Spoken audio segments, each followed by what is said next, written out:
Tuya was a regular, underachieving loser in high school. He was doing his best to get ready for the national exams so he wouldn't have to work at Mickey D's for the rest of his life. But even though he's doing his best to stay focused and study, his classmates are busy messing around and talking about the recent string of murders in the city. People have said that Petals show up in the area every time a victim is killed, so everyone is starting to think that the Petals might have something to do with the serial killer. But Tuya doesn't care about any of that. A few minutes later, the homeroom teacher comes in and asks everyone to pay attention because he wants to introduce a new student to the class. But when he calls the new student in, she ignores the teacher and the rest of the class and walks right up to Tuya to introduce herself as Hato. Tuya doesn't know why this random girl is paying so much attention to him, but he knows better than to get involved with crazy main character stuff. She looks like a textbook MC, so he gives her a half-hearted answer and goes back to studying. The girl sits down next to Tuya and doesn't talk to him for the rest of the class. But after school is over and Tuya is on his way home, she finds him and jumps onto the railing next to him. Then she does a backflip that is even more pointless than what Leon Kennedy does, and Tuya is understandably confused because he still doesn't know why this random transfer student is so interested in him. But before he can even finish that thought, Hato grabs his face and looks straight into his eyes. Tuya gets scared and pulls away from her, saying he has to go to cram school now before walking away. Hato talks to someone named Newman on her phone as she leaves and says that Newman was right about the look in Tuya's eyes. That one sentence means that Tuya is now officially a part of the story, so he can't do anything about it now. While this is going on, a crazy man in a dark alley in the city is attacking a woman with a butcher's knife and saying he's going to make a good meal out of her. And this alleyway is right around the corner from the cram school that Tuya goes to, so things aren't looking good for him already. Tuya is sitting on a bench outside his cram school right now, looking at his transcripts from his most recent practice test. To be honest, they're not bad. He has a 70% average, but that's not even close to enough to get him into any Asian school. He throws his transcripts away in anger and sits there wishing he had some kind of talent, anything at all, so he doesn't have to be a useless bum for the rest of his life. He really wants to have a talent, but he knows that they don't just fall from the sky, so wishing for one won't get him anything. 2 police officers have also been called to the area near the alley to look into reports of a woman screaming. However, they haven't found anything yet. At that moment, they see a man hunched over in the corner and think he must be really drunk, so one of the officers goes up to him to see if he's okay. But the officer is horrified when he realizes that this man is eating the body parts of the woman from earlier. He seems very proud of himself. The officer knows right away that this guy isn't right in the head, so he pulls out his gun and is ready to shoot him if he moves suddenly. Tuya walks home a little while later and passes the same alleyway. The first thing he sees is the heads of the 2 officers, which are now cut off, and the crazy guy is still standing there laughing. And sure enough, Tuya is now officially part of the plot. Hato suddenly appears, and when she sees the look on Tuya's face, she asks him if he's feeling jealous. She says that when most people see someone else's talent, they feel one of 3 things: awe, fear, or envy. She thinks that someone like Tuya, who has been so desperate to get a talent, must be feeling pretty jealous right now. Tuya still can't believe what's going on and how Hato knew he would be here. But just then, the man sees both Tuya and Hato, and it looks like Hato and Fish have been friends for a long time. He says Hato is the reason he was able to wake up his talent, and he is very thankful to her. But to show how twisted his gratitude is, he says he will honor her by making her his next meal. He then lunges at both Hato and Tuya, but even though he is looking right at them, Hato still manages to grab Tuya and hide behind a pillar before Fish's knife even hits the ground. That little move was apparently all Newman's fault, but Newman tells Hato to take care of it right away. So Hato gives her phone to Tuya and asks him what he would do if he could get the skills of his past lives right away. For someone like Tuya, that sounds like a dream come true, but there's a catch. This blade is the item, and to get the talent, you have to act like a sad emo teen, which isn't exactly ideal. When Fish finally finds them, Hato suddenly cuts her own neck, which brings out her past life talent as a kunoichi. Tuya sees flower petals falling off of her as she does this, but before he can ask about it, Fish attacks her, so Hato has to use her swords to protect herself. Newman talks to Tuya on the phone during the fight and tells him that people who have reincarnated can get back their talents from their past lives. These people are called returners. It's pretty clear that both Fish and Hato can do things that are beyond human, but Tuya still doesn't get what's going on with the petals, so Newman keeps explaining. She says the petals are proof that someone has brought back a skill from their past life. Even the smartest people eventually die, but when they do, they get a new life. Through reincarnation, they can use the skills they had in their old life. But just because someone was good at something in their past life doesn't mean they were a good person. That's how you get people like Fish. People who are good and bad can both awaken their past life talent. However, if you were a talentless bum in your last life, trying to reincarnate will only kill you. That means that if Tuya tries to use that thing, he might die, so Newman asks him if he still wants to wake up a talent. She thinks Tuya will be scared and say no, but she was very wrong about how crazy he can be. Hato is still fighting Fish, and Fish says he's disappointed because her skills haven't lived up to the hype for someone who is supposed to be as good as a legendary swordsman. Hato gets angry at what was said, so she decides to use one of her best moves, the 8-hued corpse slash. At first, it seems like Fish is ready for it because he blocks one of Hato's slashes. But he forgets about the other 7, and a moment later, he is cut to pieces. All that is left of him are his petals, which blow away in the wind. Hato goes back to get her sword after she sees that Fish is down, but then she sees that Tuya is gone.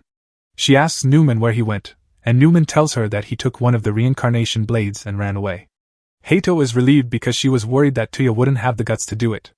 This is exactly what she wanted to happen. In Tuya's room, we see him covered in blood after cutting his own neck. He has a vague dream about a strange man with white hair as he passes out. When he wakes up, it's already morning and Hato is in his room with him. He asks her why she's there, but then he sees that his hand is covered in dried blood. That's when Hato tells him that he has successfully become a returner. He did a lot of moaning and groaning in his sleep though, so she asks him why he was doing that. A little while later, Hato and Tuya are sitting on a bench in the park. Tuya tells Hato that he used to have an older brother who was good at everything. Everyone crowded around him because he was a genius with a bright future. Tuya, on the other hand, was completely and painfully average and was left alone. People always compared what he did to Seiya's great performance. His father called him a disappointment because he didn't win a gold medal in a foot race when he was 6 years old. Tuya has been trying hard to live up to Seiya's high standards ever since. But even though Seiya was very talented, he basically rolled a nat 1 on his health stat, so he got sick and died. Tuya's parents blamed him for Seiya's death for some reason, and that got him kicked out of the house. Since then, he has been trying to get back at them by getting a talent of his own to show them they were wrong. Hato now knows why Tuya was so desperate to get a talent. Desperate is an understatement, though. Tuya tried every skill out there and was never good at any of them. Hato says she gets how Tuya feels because she's a lot like him. Tuya is a little confused by what she said, so he's going to ask her what she means, but before he can, Newman sends her a message telling her to come over. They get to Newman's room a few minutes later. You can tell that Newman has never touched grass before, mostly because she can't walk. Tuya knows it's her voice because he heard it on the phone yesterday. Hato asks Newman where everyone else is because it seems so empty here. Newman says that everyone else is out on missions to stop evil returners. After all, that's what they're here for at the Forest of Greats. She says that evil returners will always come back, so it's their job to get rid of them as soon as possible before they hurt people like Fish did yesterday. She wants Tuya to join the fight. Tuya seems very willing to help, even though he just found out he has to kill other people. On his first official mission, he will be with Hato to take down an evil returner named Vlad. Newman, on the other hand, says she doesn't want them to kill him right away. Hato is a little confused about that part because her job is to kill evil returners. But Newman says she wants to learn more about Vlad's talent, so they only need to keep him busy for 10 minutes before they can kill him. She also says that the mission won't start for 2 more days because they still need to test Tuya's returner ability. That night, Tuya goes out to look for a chance to use the ability. While he is walking down the street, he sees a burglar who has just stolen a girl's bag. The girl is now chasing after the thief, so Tuya thinks this is the perfect time. Tuya's talent is called Right Arm of the Thief, and it's a stealing talent. So when the burglar runs past him, Tuya can reach into the girl's bag and take all of her things for her. The thief then runs away, not even realizing that the bag is now empty. When the girl gets to Tuya, she starts yelling at him for not stopping the thief when he had the chance. But Tuya tells her not to worry because he got all of her stuff out of the bag. At first, the girl is grateful for his help, but then she remembers that the bag that was stolen was a Birkin bag, which is worth a lot more than her stuff, so she keeps chasing after the thief. Tuya's ability only works within 70 centimeters, which is a big problem because it doesn't seem to have any combat skills. But if he can somehow get close enough to use it, he can break the laws of physics to steal anything he can get his hands on, no matter what. Also, it's not just things that it works on. In that short amount of time, Tuya can also take the blood out of the thief's veins, which is why he is now lying on the floor. It looks like this power is evil, but as long as Tuya doesn't use it for bad things, everything will be fine. That being said, that guy wasn't a returner, he was just a regular thief. A death sentence for stealing a purse seems a bit harsh. 2 days later, it's time for Hato and Tuya to go into the woods and kill Vlad. Tuya has to stay back because he doesn't know how to fight very well, so Hato takes the lead. The first goal here is just to keep Vlad busy for 10 minutes so Newman can learn more about him. But Vlad's talent lets him make a lot of sharp spikes come up from the ground, which makes it hard for Hato to stay safe while fighting him. Eventually, Vlad stabs Hato in the shoulder. Tuya doesn't want to leave Hato to die in a situation like this, so even though the 10 minutes are almost up, Newman gives up on trying to find out more about Vlad and tells Tuya to get out of there before he gets killed as well. Vlad is about to kill Hato when an arm suddenly reaches through his chest. This surprises him because there should be a stone wall behind him. Tuya used the stone wall as cover to reach into Vlad's body. Vlad thinks he was trying to steal his heart, but since he's still getting used to his power, he misses and steals nothing. Vlad makes fun of Tuya for missing such an obvious chance to win. Now that Vlad knows what Tuya can do, there's no way he can lose to him, so Tuya and Hato are pretty much doomed. But at that moment, a dark aura fills the air, and a loud voice tells Vlad to leave right away. Vlad tries to tell his boss that he was about to kill these kids, but his boss makes it very clear that Vlad needs to leave right away. So, with great reluctance, he runs away, leaving Hato and Tuya alive. Tuya is standing alone by a bridge later on when Vlad suddenly corners him. Vlad tells Tuya to give back what he stole from him that day. At first, Tuya tries to act like he doesn't know what Vlad is talking about, but Vlad says he knows Tuya must have stolen his talent. Tuya's goal when he attacked Vlad was to get his talent back. The fact that Vlad came here alone to try to get it back means that he didn't tell anyone about it, which is great for Tuya because he wants to keep his ability to steal talents a secret. To make sure it stays a secret, he uses his stolen ability to stab Vlad with his own spikes. Tuya is not a hero and doesn't care about saving people. He only cares about getting as many skills as he can, good or bad, so he can be the best at everything and no one can stop him. Newman calls Hato the next morning to wake her up. She's a little confused because it looks like Tuya studied all night, and she didn't think he was the type of person to keep working hard even after he had already discovered a talent.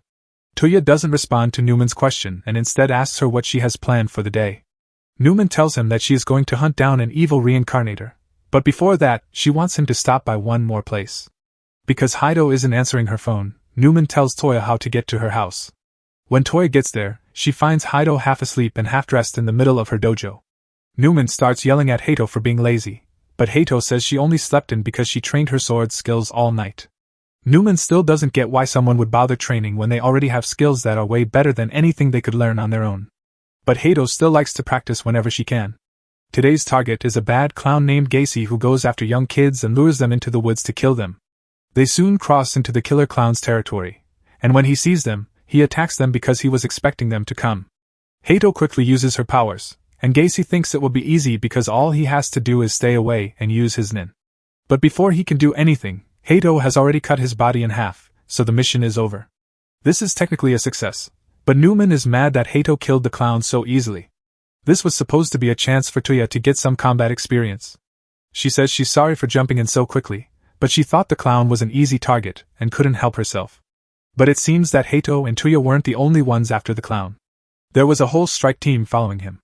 Now that they've seen Hato take the clown down so easily, they decide to follow her too so they can find out what these Petals spreaders are up to. That night, Hato is looking for another evil reincarnator when a bunch of apples fall in front of Gain. A second later, a huge force knocks him to the ground. Gain has a hard time, but he finally breaks free from the gravity field and keeps running away. The Newton reincarnator is very impressed that he was able to do that on his own. The Einstein reincarnator has to stop the guy because he's on the run again. She uses quantum mechanics to teleport right next to Gain and then teleport his arm off his body. Newton thanks Einstein for a job well done when she gets back, but he asks why she didn't just teleport the guy's head off to finish it quickly. But she didn't want to steal his thunder because she said it was the soldier's job to kill targets. At that moment, Gain has a gun to the back of his head and is told to give up. But he uses his other hand to grab a pair of scissors and cuts the soldier's neck and eyes. Gain is sure that should have been enough to kill the soldier, but a moment later, he gets shot in the chest. This is because the soldier is not an ordinary man. He is the undead soldier reincarnator, so he cannot die. Not only that, but they also have Dr. Dreesh, the replicator, who has his clones all around the alleyway, so Gain can't get away. A few moments later, Gain is killed. When the mission is over, they all go back to base, where Newman tells them they did a great job. They give Nightingale the branch they got from Gain, and then she asks if any of them got hurt in battle since she is the angel of healing. Funasaka needs some time to heal because he is still missing some body parts. Nightingale hugs him and starts licking his cheek to help him heal. She also whispers in his ear that she wishes he would take better care of his body because she hates seeing him hurt. Funasaka seems to be having a great time with her, so the others leave them alone. Tuya was busy untangling Newman's wires while the others were on their mission. Hato is surprised that Tuya is willing to do chores like this even though he finally has the talent he was so desperate for. But Tuya says he just enjoys doing little tasks like this, and Newman is thankful for his help because she couldn't find anyone else to help her with it. Newman has told Newton a lot about Tuya, so he's looking forward to meeting him. Normally, they would do a formal introduction, but everyone else is busy with their own things, and Nightingale is still kissing Funasaka, so they have to wait for the introductions. Tuya and Hato are walking home together later that night when Tuya sees that the lights in his flat are on. This is strange because he lives alone, so he and Hato go up to see what's going on. Tuya finds Itsuki, an old friend, sitting in his room after they get inside. Itsuki talks about how Tuya looks the same as he did when they last saw each other, which was a long time ago. Since Itsuki is one of Tuya's friends, Hato decides to introduce herself. Tuya says that Itsuki is actually very good at martial arts, even though he doesn't look like it. He was even called a child prodigy along with Tuya's brother, and now he is the head of a special forces unit in the military. Tuya doesn't think he's a bad person, but he does think he's really annoying because he always talks about how great he is. Tuya asks Itsuki what he's doing there after he calms down. Itsuki says he was worried about Tuya because he heard he had been skipping school a lot lately. But now that he sees Tuya, he thinks he was worried for no reason because he thinks Tuya has just been busy with his new girlfriend. He really didn't believe that Tuya could get such a beautiful girlfriend. Even though Tuya tries to explain that he's wrong, Itsuki thinks he's just embarrassed, so he tells him that he doesn't need to hide things like this from him since they've known each other for so long. Hato is interested, so she asks how long they've known each other. Itsuki pulls out a picture from a few years ago to show her. The picture was of Itsuki, Tuya, and Seiya. Since they spent so much time together back then, Itsuki now thinks of Tuya as his little brother. Tuya and Seiya were always a cute couple to him because Tuya always tried to catch up to Seiya, and Seiya would often slow down a little so he wouldn't leave Tuya behind. He wonders what Seiya would do if he were here to see that his younger brother got a girlfriend. But now that he thinks about it, Seiya never really paid attention to little things like that because he was always too busy. Tuya probably doesn't know what you're talking about when you say the curse of the talented. He doesn't want to take up any more of Tuya's time with his girlfriend, so he says he's leaving now. But Tuya can't stand that Itsuki still thinks he's talentless, so he stops him and says that he finally has a talent of his own. Tuya then uses his powers, and instead of being shocked, Itsuki looks angry because he already knew about the reincarnators and how they work.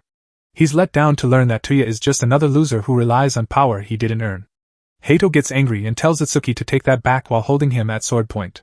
She says he would never understand what people like her and Tuya had to go through to get these powers. Itsuki, on the other hand, says that sounds like what a useless loser would say. When Itsuki calls her useless, Hato loses it and tries to slash him, but Itsuki is a skilled martial artist and easily avoids her attack, knocking her feet out from under her and pinning her to the ground. He says she's lucky she's Tuya's girlfriend, because if she weren't, he wouldn't have let her off so easily after what she did. Also, Tuya can't be mad about what happened because Hato just tried to kill Itsuki. Tuya admits that using the reincarnator power was a cheap way to get ahead, but he plans to use it to get his own skills so he can beat Seiya one day. Itsuki hears this and leaves without saying much. There were special forces units lying in wait outside, around the corner. The real reason Itsuki came today was to find out if Tuya was really one of the reincarnators.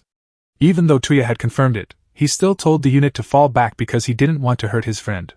Dr. Yashiki is sad to hear that Itsuki doesn't want to catch those two because he really wanted to get some new samples of the reincarnator petals. But Itsuki tells Yashiki that he already has more than enough samples, so no one is allowed to fight here. In the meantime, Hato is sulking in the corner of Tuya's room because she lost her cool and got completely manhandled, even with her talent activated. Tuya finally gets what Hato meant when she said she is a lot like him when he sees how sad she is. She says that before she got her talent, she was just a normal girl who didn't do anything useful. She was so useless that her parents left her at birth. She lived in an orphanage, and kids who live there are pretty mean, so she was bullied all the time, especially because her hair was a different color. Every night she cried herself to sleep, but the staff didn't care enough to do anything, so they all acted like they didn't see her. But one day, a nice man took her in and promised to teach her at his dojo. Hato was glad to finally have a place to call home, but the family had been following the same rules and traditions for a long time.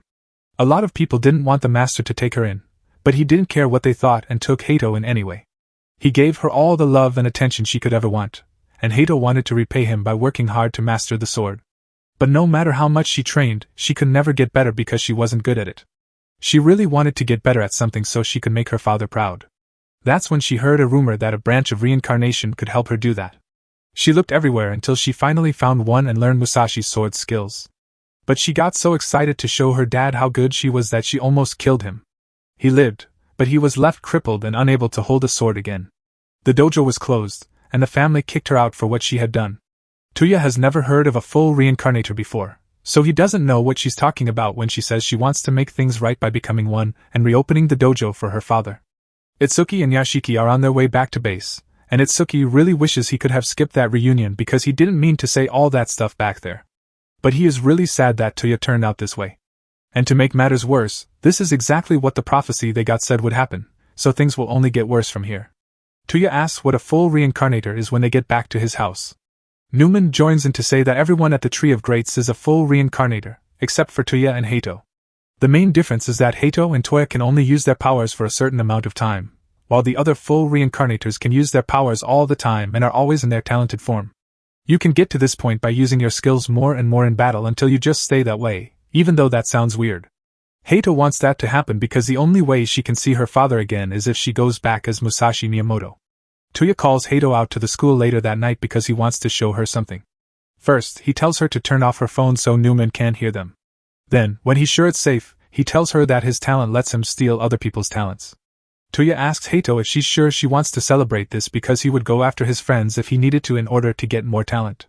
Hato says she's impressed because his talent is very useful. But Hato isn't bothered by that because she would do the same thing if she were in Tuya's shoes. She wants Tuya to do his best, but she's also a little mad, so she pushes him against the wall and asks him why he hasn't tried to steal her talent yet. She knows that their relationship wouldn't stop him from doing it if he wanted to, so it must mean that he doesn't think her talent is worth stealing, and she's right. She won't deny that her talent isn't very good right now, but she promises to work on it until Tuya has to admit that it is a great talent and try to steal it from her. Tuya gets what she's saying, so he promises to gather enough skills to compete with her in the future. The two of them are now rivals. As soon as Yashiki and Itsuki get back, they go after the seer they caught. Itsuki doesn't want to admit it, but everything the seer said would happen did happen, even Tuya showing Itsuki his powers with one of those blades. Yashiki has tried to figure out what the blade is made of, but so far they haven't been able to do it. That's why they plan to get the answers they want from the seer, no matter what. The seer thinks the threat of torture is funny. Even though they are a highly trained Black Ops team, especially Itsuki, who is as talented as some of the greatest people in history, they are still no match for what is coming. They are only human and are limited by the laws of physics, unlike the reincarnators. He let them catch him in the first place, so even if they wanted to, they couldn't keep him against his will. However, he does agree to give them some information. First, he tells them that he's going to get up and leave this room without getting hurt. Second, he says that his king is going to bring back the disasters of the past. When he says this, the chains that hold his hands together break, and all the soldiers start shooting at him right away to try to stop him. But when the dust settles, he is still fine. Itsuki then lunges forward and cuts off the seer's arm, making fun of him for saying he could get out of here unharmed. But to Itsuki's surprise, the seer still has his arm attached to his body, as if nothing had happened, so he really was unharmed. The seer then walks away without a care in the world, but this time Itsuki tells his men to leave him alone because it's clear that none of them will be able to stop him without hurting someone. The seer says that was a smart move because it saved the lives of his men, but before he leaves, Itsuki asks him to answer one question. He wants to know if the seer was talking about the head of a Returner alliance when he talked about a king. But the seer says it's not like that at all. Some Returners have banded together, like the Tree of Greats group, but he is just a humble servant of the King of Returners. Back at the Tree of Greats, Newton is telling everyone about how a second Returner almost attacked him while he was doing an extermination. Newman asks if he can tell her more about the Returner's power or what it could do, but Newton isn't sure how to do that. He says it was like a black fog, and when Hato and Tuya hear this, they know it has to be the same guy who messed up their fight with Vlad. Newman and Einstein seem especially upset when they find out who it is. A few moments later, just as Newton is about to ask what's wrong, the man himself shows up on all the base's screens. He greets everyone there with a smile and says how great it is that they have made some new friends, but he is going to have to break up the party. This is their motto. Those with talent must use it for the good of the world. Anyone who doesn't agree with this rule must be killed. But the king thinks that's a dumb rule because talent should be free and you should be able to use it however you want. That's why he is going to get rid of them so he can move forward with his plan. The king then disappears, leaving Newton very confused because he doesn't know what just happened. He asks Newman who that guy was, But she's too busy to answer because what just happened shows that the king is really behind all the bad things that have been happening lately. Einstein is especially upset because she can't believe the king lived, but there's no denying it now. Newman tells everyone that the person they just met was the tyrant King Xiangyu. He is the best fighter ever. He is also one of the people who helped start the Forest of Greats. The Forest of Greats wasn't always as big as it is now, but the others never knew this before now. It used to have only 5 members, including Xiangyu. The leader thought that talent should be used to make the world a better place, which is why the Forest of Greats mission became focused on helping people. But Xiangyu was a tyrannical king who loved to rule over others. He couldn't stand the boredom of helping people, so he killed their leader and betrayed the group. Newman thought it was impossible to live with returners who have evil talents because they always want to destroy things. So, for the good of humanity, they must be killed. Einstein is very angry because she thought she had killed Xiangyu last time. She swears she will kill him for good the next time she sees him, but Newton tells her to calm down because that's a bad idea. But Einstein isn't in the mood to calm down, so she punches him in the face and tells him to shut up because he will never understand her. Newton really hates that Einstein gets angry and starts punching right away. He tells her that he doesn't mean she should just let Xiangyu go. He just means she shouldn't go alone because they have a team of strong returners who are all ready to help her. Newman also says she thinks they can win if they all work together, so they will fight Xiangyu with everything they have and hope to get rid of the evil returners for good. They are about to leave, but Newman calls Funasaka over and gives him a secret message before they do. Newman finds Xiangyu's base a week later, and the whole team is ready to attack without warning. At that moment, Caesar Returner runs up to Hato, and he seems very attached to her, but she doesn't want anything to do with him, so she keeps avoiding him. Caesar keeps trying to get her attention, but while he's still trying to pick her up, Hato is suddenly attacked. She draws her swords and ends up in a stalemate with the swordsman Jubi. Jubi and Hato are actually good friends, so this fight is just a way for them to catch up and see how well they can fight each other to make sure they haven't lost their skills. Then, Jubi goes to Tuya to say hello, and Caesar does the same, but Tuya isn't interested in him at all, so he turns away and talks to Newman and Newton instead. He asks them why there are so many people he doesn't know there, and Newton tells him that the Forest of Greats has members all over the world, but because this battle is so big, Newman called them all back to fight. Tuya is surprised because he never thought he would see so many talented people from history in one place. However, it seems like the people who were called back don't really want to be here. Darwin and others believe that the evil returners are doomed to be destroyed because of their nature. It would have been better to take them out one by one than to have an all-out battle. Bobby Fischer and Schrödinger agree. Tuya doesn't know much about these people, but he can tell that they don't look like they would work well together as a team. But that's fine with him because he doesn't care if he wins or loses. He just wants to steal as many skills as he can while everything is going wrong. Once everyone is calm, Newman tells them the plan. They all have to attack along 3 set paths. Tuya is trying to figure out which path to take to get the most skills, but then Funasaka says he wants to team up with Tuya and Fabre to go down the Earth path. This messes up Tuya's plan because he can't steal any skills without getting caught if he has teammates nearby.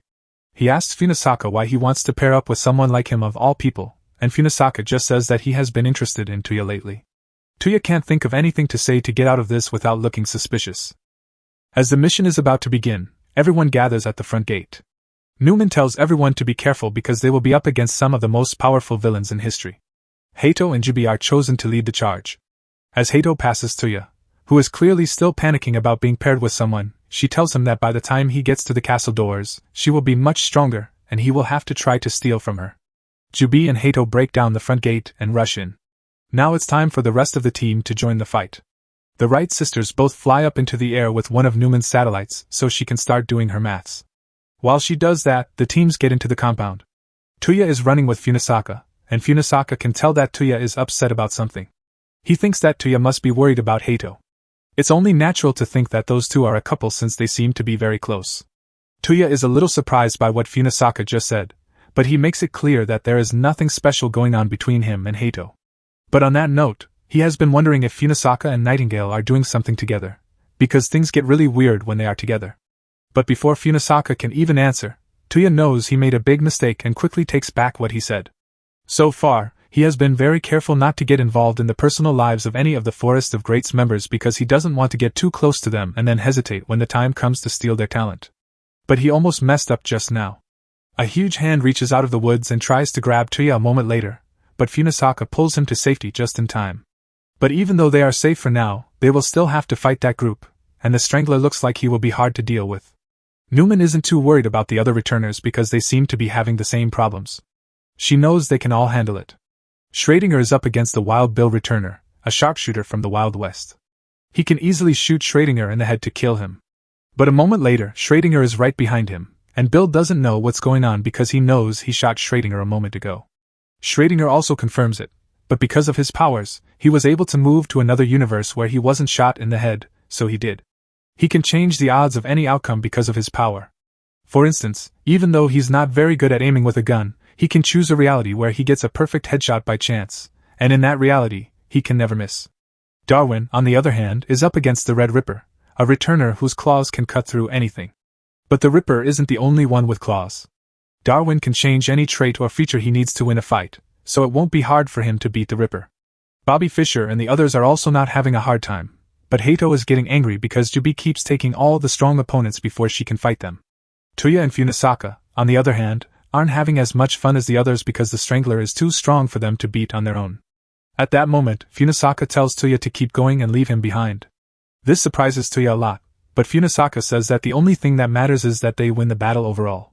He then pulls out his gun and starts shooting at the henchman. After that, he throws a grenade at the Strangler. The grenade doesn't do much, though, because the Strangler takes the blast and goes straight for Funisaka. Tuya jumps in at the last second to save him, and he's about to use his power, but the Strangler dies right then and there. Tuya doesn't get what just happened, so Funisaka tells him that Fabre, the returner with the ability to hide, did it. He was able to block all perception of his movements, which let him give the Strangler a deadly dose of poison to kill him. The second Tuya hears that, he starts to think about how great it would be to steal that talent for himself. But he needs to find a way to catch the talent holder off guard. At the same time, Funisaka calls Newman and asks if she's sure she wants him to keep an eye on Tuya. So far, Tuya seems pretty trustworthy to him, but Newman has been suspicious of him for a while now because he seems too interested in other people's talents, and has been turning off his phone a lot to hide from her surveillance. She thinks he might be working for Xiangyu. In the clock tower, a sniper who works for Xiangyu is getting ready to kill the Wright brothers and bring down Newman's satellite. But Newman had already thought ahead and sent her own sniper to a different location to kill Xiangyu's sniper. But she didn't know that Xiangyu had already set up a second sniper in a different place. The twins get shot in the head, and Newman watches in horror as two of her friends die in a horrible way. The situation is only getting worse because Xiangyu still has his 5 generals waiting to destroy the Forest of Greats. On the other hand, Funisaka realizes that he has just lost touch with Newman and that 2 attackers are trying to take him down while he is distracted. Tuya, on the other hand, steps in and uses Vlad's power to stop them. Funisaka, on the other hand, knows that this power belongs to one of the evil returners, which makes him think that Tuya is a spy. Tuya gets scared and tells Funisaka that he isn't an enemy working for the evil reincarnators. To his surprise, Funisaka believes him and puts down his gun. Tuya is happy, but he doesn't get why Funisaka would believe him. Funisaka just says that he isn't as analytical as Newman. Tuya may look very suspicious to him right now, and he may have kept a part of his talent hidden, but he also showed his talent while trying to save him, and he doesn't want to ignore that act of kindness, so he is choosing to trust Tuya. That being said, he asks him to explain so that he can get the whole story. Tuya tells Funisaka everything a little while later, and Funisaka seems to get it pretty well. Tuya is gathering talents in order to beat his brother Seiya, and he can see why Tuya would want to keep something like that a secret because Newman would go crazy if she found out. Funisaka then looks at Tuya and tells him that he supports his goal of collecting talents. This surprises Tuya a lot. Funisaka then says that he won't give up his talent to Tuya, but other than that, he doesn't care too much because he likes Tuya. Tuya still doesn't understand why Funisaka is being so nice, but Funisaka tells him they should keep going for now. Funisaka knows that people are contradictory by nature. Even though Tuya may not have known this about himself, he is just as soft-hearted as he is greedy for talent. He didn't mind showing off his skills to save himself, or explain what was going on when asked. Tuya is still a human, and that contradictory nature proves it.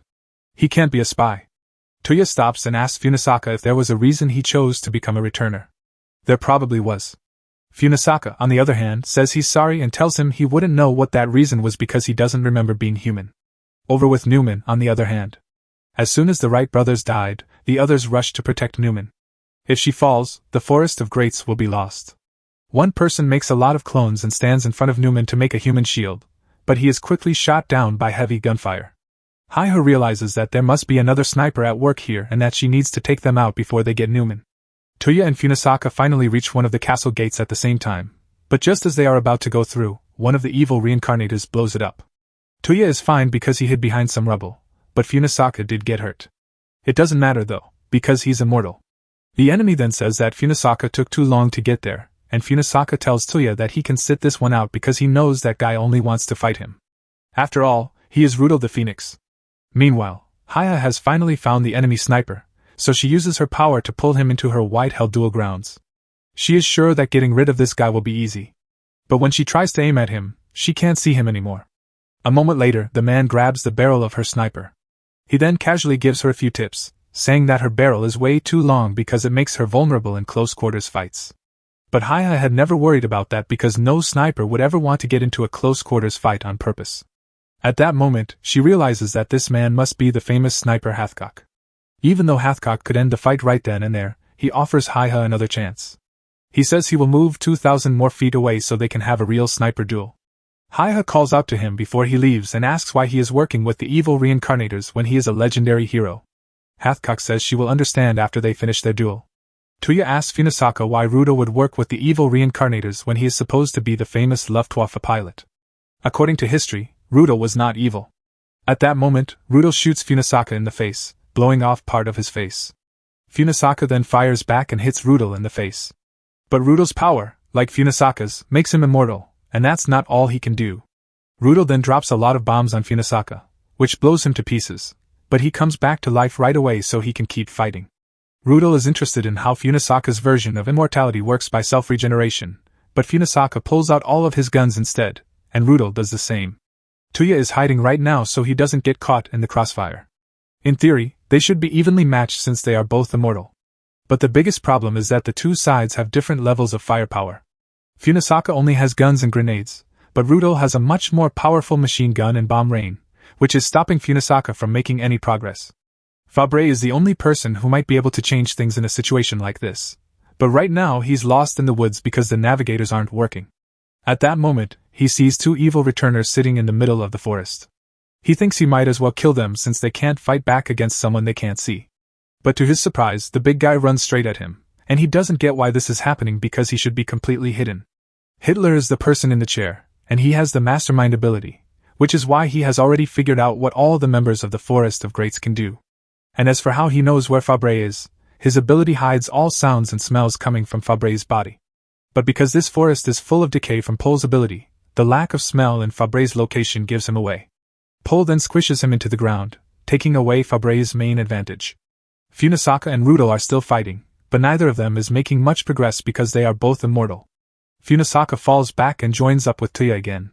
He tells Tuya that he can't do anything here because Rudo is better at attacking than he is, but Tuya can tell that Funasaka is having a good time. Funasaka doesn't say no to this fight because it's fun, but he thinks they can't win right now. Tuya asks if it's going to be a tie, but Funasaka tells him that even with something like immortality, a returner can only use their powers so much. Since Funasaka is taking most of the damage in this fight, it's only a matter of time before he reaches his limit. While this is going on, Haya is still fighting Hathcock in her own area. She's happy to finally have a real challenge, but then she sees Hathcock come out from behind cover with both arms raised. She can't believe what she's seeing because she never thought someone as good as Hathcock would give up so quickly. But Hathcock never meant to give up in the first place.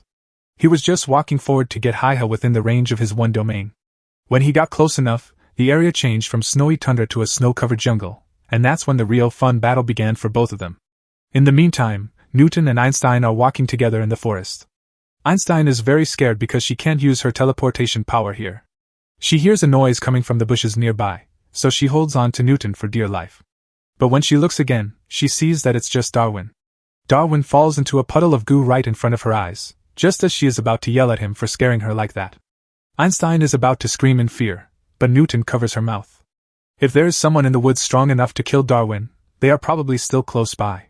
Newton was right about that because Hitler and Poe are right around the corner.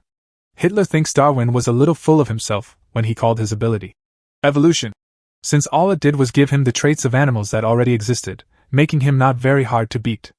Aside from that, Hitler wants to know how long Schrödinger plans to stay behind that tree. Schrödinger has been here for a while, but he hasn't done anything yet because every option he can think of has a 0% chance of working, so there's nothing he can do. He finally gives up trying to use his power and just goes for it, aiming his gun at Hitler, But that doesn't work because Pol quickly squishes and rots him into goo. A sword is thrown at Pol right after that, but he catches it and rots it too. Bobby Fischer gave him the sword, and he's a little sad that his surprise attack on Pol didn't work because he wanted to kill him as soon as possible. Hitler knows all about Fischer and how he can call chess piece warriors, but Fischer is surprised when Hitler says this because he doesn't understand how Hitler could know about his skill. And even worse, Hitler knows what each and every piece does, so he can easily counter every move Fischer makes and destroy them. Hitler says that Fischer would have won if this were a real chess match, but in the real world, the strength of your piece is just as important as your strategy. Pol, on the other hand, is much stronger than anything Fischer can make. Einstein is really starting to panic now that Pol has killed Fischer. She can't think of a single way she could beat Hitler, especially since he just killed 3 strong returners and seems to know everything about them. Newton can tell that Einstein isn't thinking clearly right now, and since they have seen what Hitler has done so far, he knows that he must know they are already there. So he steps outside and tells Einstein that he will take care of all the fighting for her. As soon as Pol sees Newton, he punches the ground, sending a wave of rot straight at him.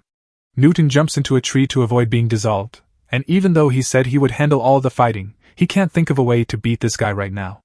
At that moment, Pol somehow finds out where Newton is hiding and knocks down the tree, forcing Newton to run away. He doesn't get how Pol found him so quickly, since that was a great hiding spot. But Hitler tells him that there's no point in hiding because his mastermind ability is an all-knowing talent. That's why he knows that Einstein is hiding behind that tree over there, and that her ability is translocation, which lets her move regions of space with herself inside to teleport. But she can't use her power right now because she hasn't teleported away yet.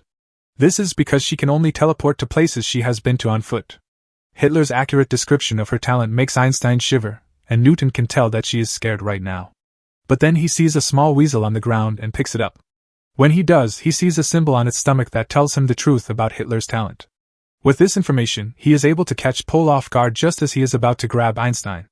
This gets Hitler's attention because there is no way Newton just attacked from Pol's blind spot, so he must have figured out how this technique works. Newton figured out that the symbol he saw on the bottom of the weasel let Hitler share his senses with it. He put these symbols all over the forest so he could keep track of all the returners he had killed and learn about their powers. As for how he knew Einstein's power even though she never used it in the forest, Xian Yu probably told Hitler all about it since he knew Einstein when he was part of the Forest of Greats. Hitler is amazed that Newton figured out the truth about his power so quickly, and he tells Newton how talented he is. But just because he figured out the trick doesn't mean their situation has changed. They can't get rid of all the marks that Hitler has left in the forest, so they can either run away or die fighting Pol. But Newton still has one more trick up his sleeve. Hitler doesn't know what it does and hasn't come up with a way to stop it yet because he hasn't used it at all since he got into the forest. As long as he can find an opening to attack, he still has a chance. Rudel and Funisaka are still fighting, and Funisaka has figured out how to make up for the difference in firepower by throwing Rudel's bombs back at him. However, his regeneration is starting to slow down after all the damage he has taken.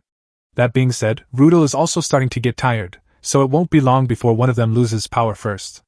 Even though they are both in danger of dying, they are both having the time of their lives because this is the most fun they've had in a long time.